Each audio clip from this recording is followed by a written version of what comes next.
Hey guys, what's up? I'm Alex, otherwise known as Supercarblondie. Hans Zimmer. This is one of the very first sounds you've made for the all-new i4. There you go. That was the first time I actually got to hear it in the car. It's fantastic.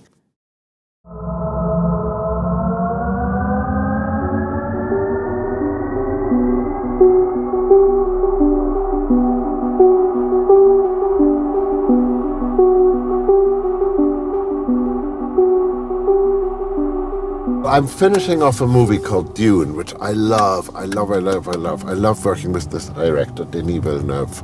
I mean, it's sort of science fiction, but really what it is a world that we have never been to. Yes. When you create soundtracks for movies, how different is that process to creating sounds for electric cars? Well, I can't do it any other way. I have to go and either hear the story that the director tells me or make up a story in my head. And for this one, I made up a story in my head. Yeah, because you have no script, you have no dialogue to go off, you have no actual movie scenes. You know, for instance, I'll tell you this. Interstellar, Chris Nolan and I are particularly bad at going to parties. So we're just standing, we had to go to some party and we were standing in the corner. Oh, you're the awkward guy in the corner. We're the awkward guys in the corner. We're the awkward guys, and we're talking about work and we're talking about sound. And suddenly I see an idea light up in Chris's eye, and he goes, if I were to send you a letter,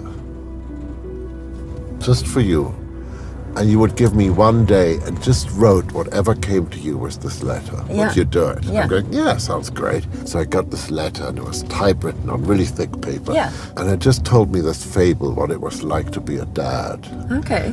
And it was just beautifully written. And I sat down, I just wrote the thing on a Sunday.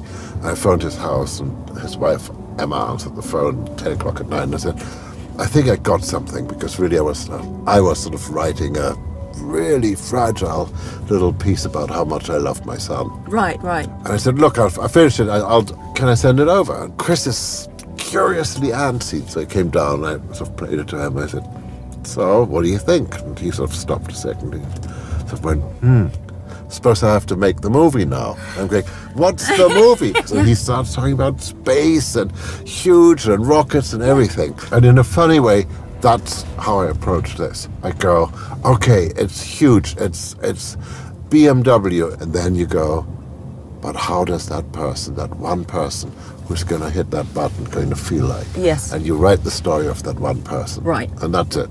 Yeah. So your relationship with BMW goes back, since you were growing up in Munich. Well, yeah, my relationship goes back. My family always drove BMWs. You know, it's like when you're a little kid and you're like, you don't want to go to bed and you're waiting for your mum to come home and tuck you in.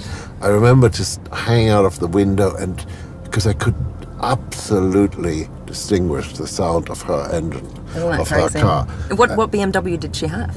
God, we had everything. We had, for like the little 1600, the 2002, whatever there was. Yeah. We had it at one point or the other. What I do know is, for instance, I know Munich in November at 5 o'clock in the morning when it's cold and foggy. Yes. And you're going down to your garage, and you've got to get in your car. Yeah. And so you have a choice. You're going to have a grumpy day, or there's something that's just going to go and make you feel a bit better. Yes. And I want that car to make you feel a bit better. I want the first thing that happens to you to be positive. Yeah, be positive, Yes. brighten your day.